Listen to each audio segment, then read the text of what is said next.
శరీరంలో ఎందుకు పెట్టాడంటే భగవంతుడు మిగిలిన ప్రాణులకు మనుష్య ప్రాణికి ఒక ప్రధానమైన భేదం ఉంటుంది. మిగిలిన ప్రాణులకు దయ అన్న మాటతో సంబంధం లేదు. ఎందుకనంటే తనకి పుట్టిన పిల్లల మీద దయ ఉంటుందేమో కానీ మిగిలిన ప్రాణుల మీద దయ ఉండాలి అని మిగిలిన ప్రాణుల విషయంలో అన్వయం కాదు. ఒక పక్షి గుడ్డు పెట్టిందనుకోండి, పొదిగి పిల్ల పైకొచ్చి ఇంకా దానికి రెక్కలు రాక ఎగరు లేక అమ్మ కోసం నోరు తెరిచి అరుస్తుంటే అటుగా వెడుతున్నటువంటి నక్కో పిల్లో చూసి ఆ పక్షి పిల్లని తినేసి పారిపోతుంది. అప్పుడు దానికి దయ ఉండదా అంటే దయ ఉండవలసిన అవసరం వాటికి లేదు. కానీ మనిషికి అట్లా కాదు. మనిషికి దయ ప్రధానంగా ఉండి తీరాలి. ఇతర ప్రాణి బాధ మన బాధగా భావించగలవా, అలా భావన చెయ్యగలిగితే దయ. అందుకే భాగవతంలో మాలాకారుడు కృష్ణ పరమాత్మ కనపడితే నీపాద కమల సేవయు నీపాదార్చకులతోడి దెయ్యము నితాంతాపారభూత దయ్యయు తాపసమందార నాకు దయసేయగదే అంటాడు. గోవు సేవ అని లోకంలో మాట ఉంది. గోవు చాలా ప్రీతి పొందింది మీరు సేవ చేస్తుంటే అని. గుర్తు ఏమిటంటే గోవు అరమోట్పు కళ్ళతో నిలబడుతుంది. అంటే కళ్ళు మూసేసినట్టు కాదు, తెరిచినట్టు కాదు, అలా నిలబడి తోక కొంచెం పైకెత్తుతుంది. పైకెత్తి నిలబడింది అంటే మీరు చేసిన సేవ చేత గోవు ప్రసన్నురాలైందని గుర్తు. 33 కోట్ల మంది దేవతలు ప్రీతి చెందడానికి గోసేవ చేస్తారు. గోసేవ చేస్తే అందరూ దేవతల సేవ చేసినట్టు. అందున గోవు ప్రసన్నము కావాలి అంటే గంగడోలు దువ్వుతారు. అంటే గోవు యొక్క మెడ కింది భాగంలో వేలాడుతుంటుంది చర్మం. దాన్ని దువ్వినట్టయితే మెడ పైకెత్తి అరమోట్పు కన్నులతో నిలబడి తోక పైకెత్తి నించుంటుంది గోవు. అలా గోవు ప్రసన్నం అవ్వాలి. ఎందుకు ప్రసన్నం అవ్వాలి గోవు అంటే గోవు అమ్మ, గోమాత అని పిలుస్తారు. ఆవిడ సమస్త లోకములకు తల్లి గోమాత. మనకి అమ్మ ఒక వయసు వరకు పాలిస్తుంది, ఆ తర్వాత అన్నం తిని బ్రతుకుతాం. కానీ ఆ తర్వాత జ్వరమో అనారోగ్యమో వచ్చిందనుకోండి, భోజనానికి ప్రత్యామ్నాయం ఏమిటంటే ఆవు పాలు. ఆవు పాలను మించినటువంటిది లేదు. ఎంత దీక్షలో ఉండండి ఆవు పాలు తాగుతారు. ఆఖరికి సన్యసించిన వారు కూడా ఆవు పాలు తాగుతారు. అంత సాత్వికమైనటువంటి పదార్థం ఆవు పాలు. అది సమీకృత ఆహారం, భోజనానికి ప్రత్యామ్నాయం. అంత గొప్పదైనటువంటి ఆవు పాలు ఆవు ఇచ్చి లోకములకు అన్నిటికీ కూడా తల్లిగా నిలబడింది. అమ్మ సేవ చేయడం ఎంత గొప్పో గోవు సేవ చేయడం కూడా అంతే గొప్ప. కానీ గోవు శరీరానికి ఉన్నటువంటి పరిమితి ఏమిటి అంటే అది ఎక్కడ గంగడోలు దువ్వితే సంతోషపడుతుందో ఆ గంగడోలుని అది గోక్కోలేదు, దానికి దురద పెడుతుంది. దురద పెట్టినప్పుడు అది గంగడోలుని గోక్కోవడం సాధ్యం కాదు. అప్పుడు చాలా ఇబ్బంది పడుతుంది. ఎందుకనంటే ఏదైనా గరుకయింది లభిస్తే దానికేసి ఆ గంగడోలు రుద్దుకుందాం, ఈ కింద గడ్డం దగ్గర నుంచి వేసి రుద్దుకోవాలని చూస్తుంది. 2, దాని పొట్టకి అటు ఇటు ఉన్న ప్రాంతాలలో తోక చేత కొట్టి తోలుకోవడం సాధ్యం కాదు, అస్తమానం అందదు. అందుకని గోవు విషయంలో చాలా చాలా గొప్ప సేవగా ఏది చెప్తారు అంటే గరుకు స్తంభాలు వేయడాన్ని చెప్తారు. నేను చెప్పానని మీరు అనుకోక్కర్లేదు, ఇదంతా చాగంటి కోటేశ్వరరావు గారి సొంత కవిత్వం అని మీరు అనుకుంటున్నారేమో. కంచి కామకోటి పీఠాధిపత్యం వహించినటువంటి మరో పరమేశ్వర స్వరూపం చంద్రశేఖరేంద్ర సరస్వతి మహాస్వామి వారంటే ఆయన చేసినటువంటి అనుగ్రహ భాషణాల్లో గోసేవకి సంబంధించి ఆయన చెప్పిన దానిలో దీనికి గురించి ఉంటుంది. కావాలంటే మీరు చూడొచ్చు. గరుకు స్తంభం నాటడం అన్నది అంత గొప్ప విషయం. ఒక్క గరుకు స్తంభం ఉందనుకోండి, ఆవు దానికేసి గంగడోలు రుద్దుకుంటుంది. రుద్దుకున్నప్పుడు అది ఎంత ఆనందపడుతుందో. దాని శరీరాన్ని ఆ గరుకు స్తంభానికేసి కావలసినంత ఉరిపిడి చేసి రుద్దుకుంటుంది. ఆ రుద్దుకున్నప్పుడు అది ఎంతో ఆనందం పొందుతుంది. అప్పుడు ఆ వ్యక్తి అక్కడ ఉన్నాడా లేడాతో సంబంధం లేదు. అక్కడ ఒక ఆయన గరుకు స్తంభం వేశాడు. ఇవాళ ఇక్కడ 108 గరుకు స్తంభాలు వేశారు. గోవులు స్వేచ్ఛగా తిరుగుతుంటాయి. దేనికో దురద పుట్టింది. అది వెళ్ళి ఆ గరుకు స్తంభానికి వేసి ఒళ్ళు రుద్దుకుంటుంది. రుద్దుకున్నప్పుడు కండూతి అంటారు. దానికి కలిగిన దురద పోయి అది సంతోషిస్తుంది.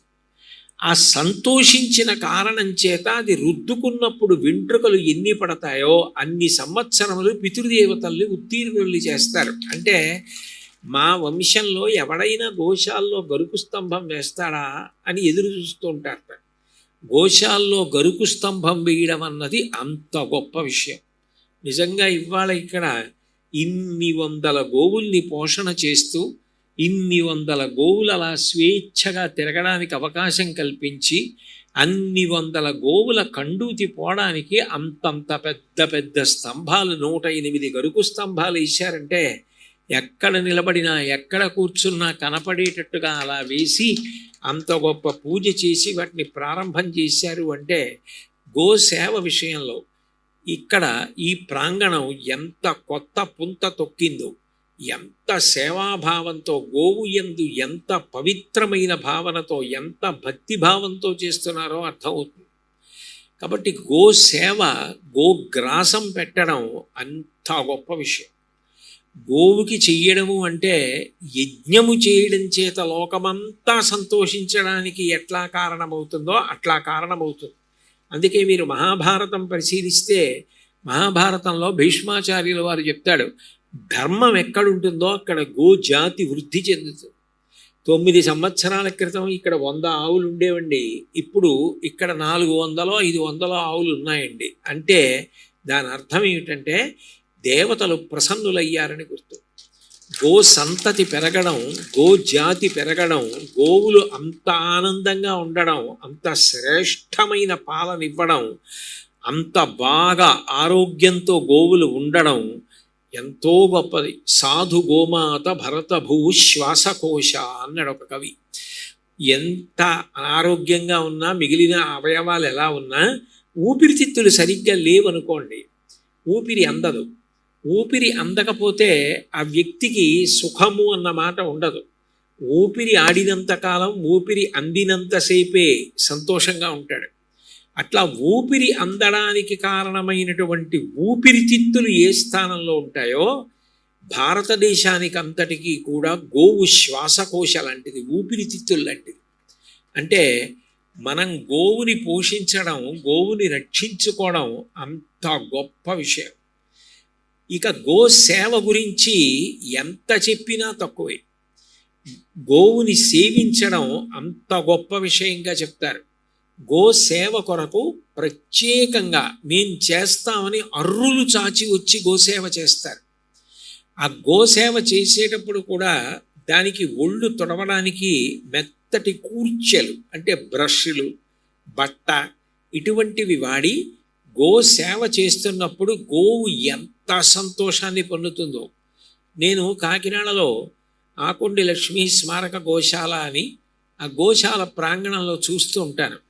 ఆశ్చర్యం ఏమిటంటే కాళ్ళు నొక్కుతుంటే దానికి గోసేవ చేయడంలో నిష్ణాతులైనటువంటి వారు గోసేవ చేస్తూ కాళ్ళు నొక్కుతున్నప్పుడు, వృద్ధులైన తల్లిదండ్రులకి కాళ్ళు నొక్కుతున్నప్పుడు ఎంత ఆనందపడుతూ నించుంటాయో, గడ్డి తింటున్న ఆవులు కూడా గడ్డి తినడం ఆపేసి అంత సంతోషంగా నిలబడి సేద తీరడం నేను చూశాను.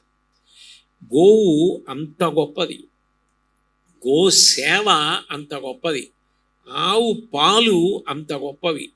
మనకి ఆవు పాలు, ఆవు పెరుగు, ఆవు నెయ్యి ఈ 3 పంచామృతాల్లో 3. 5 అమృతములు చెప్తే మిగిలినవి తేనె, నీళ్లు. తెలియక పంచదార అనుకుంటారు, పంచదార కాదు. ఆవు పాలు తోడు పెట్టినప్పుడు వచ్చిన పెరుగు, ఆ పెరుగు చిలికినప్పుడు వచ్చిన నెయ్యి, తేనె, మంచినీరు, ఈ 5 కలిపి పంచామృతాలు అంటారు. 5 అమృతాల్లో 3 ఆవు నుంచి వస్తాయి. అలాగే పంచగవ్య ప్రాసనము అని ఒక మాట. ఈ పంచగవ్య ప్రాసనం ఎంత గొప్పది అంటే ఏదైనా చాలా పెద్ద కార్యం చేసేటప్పుడు, షష్ఠి పూర్తి లాంటి కార్యాలు చేస్తున్నారనుకోండి, అటువంటి కార్యములు చేసేటప్పుడు ఆ మనిషికి తేజస్సు కలగడానికి, చేస్తున్న కార్యము యొక్క ఫలితమును అందుకోవడానికి యోగ్యమైన రీతిలో శరీరము పవిత్రము కావడానికి పంచగవ్య ప్రాసనం చేయిస్తారు. అందులో ఆవు పాలు, ఆవు పెరుగు, ఆవు నెయ్యి, అట్లాగే గోమూత్రము, గోమయము అంటే పేడ, ఈ ఐదిటిని సమపాళ్లలో కలిపి, లేదు ఒక్కొక్కసారి శాస్త్ర ప్రకారం కొద్దిగా ఎక్కువ తక్కువలు ఉంటాయి, కలిపి మంత్రంతో ఆ పంచగవ్యాన్ని ప్రాసనం చేయిస్తారు. అంటే పంచగవ్య ప్రాసనం అనేది లోపలికి పుచ్చుకుంటారు. అలా పుచ్చుకున్న కారణం చేత పాపములు ఇంధనము అగ్ని తగిలితే కాలిపోయినట్టు కాలతాయి అని. దీనికైనా శాస్త్రం ప్రమాణంగా మాట్లాడతాం తప్ప అశాస్త్రీయముగా మాట్లాడటం కుదరదు కదా. శాస్త్రము ప్రమాణము చేసి మాట్లాడాలి ఏ విషయం మాట్లాడినా. కాబట్టి పంచగవ్య ప్రాసనమనే